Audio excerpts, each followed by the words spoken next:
सुप्रभात। और यहाँ उपस्थित सभी को मेरे तरफ से गणतंत्र दिवस की बहुत बहुत शुभकामनाएं। यहाँ उपस्थित अभिभावकगण, हमारी प्रधानाध्यापिका महोदय और शिक्षकगण और मेरे प्यारे बच्चों, सबसे पहले मैं आप लोगों का हार्दिक अभिनंदन और वंदन करती हूँ। भारत इतिहास के सबसे महत्वपूर्ण दिनों में से आज का दिन 26 जनवरी पर हर साल हमारे देश में झंडारोहण किया जाता है। 26 जनवरी पर ही साल 1950 में भारतीय संविधान लागू हुआ था, जिसने हमें स्वप्रभु, समाजवादी और लोकतंत्र गणराज्य के स्वरूप में स्थापित किया। हमारे संविधान के निर्माता डॉक्टर भीमराव अम्बेडकर, डॉक्टर राजेंद्र प्रसाद, सरदार वल्लभ भाई पटेल और अन्य महान विभूतियों ने यहाँ सुनिश्चित किया कि हमारा संविधान न केवल हमारे अधिकारों की रक्षा करे, बल्कि हमारे कर्तव्यों को भी याद दिलाए।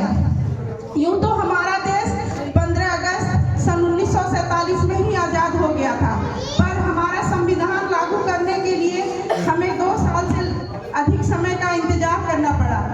हमारे संविधान को कई बार बनाया गया, लेकिन बहुत कुछ त्रुटियों की वजह से हमारा संविधान हमेशा निरस्त हो गया।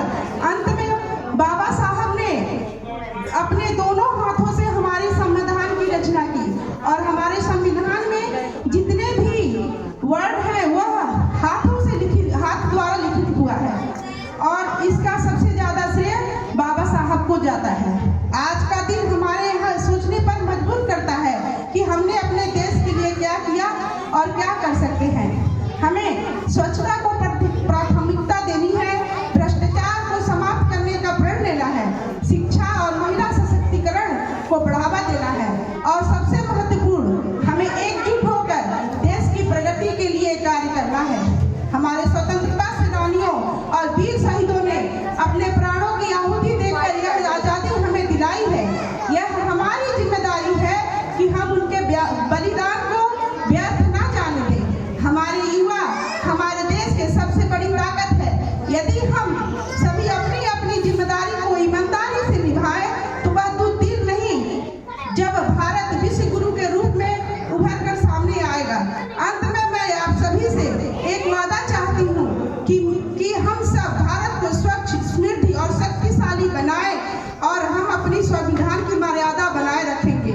ना जुबान से ना तलवार से, ना जुबान से ना तलवार से, ना धन दौलत के भंडार से। भारत महान बना है अब केवल अपने मेहनत और ईमानदार विचार से।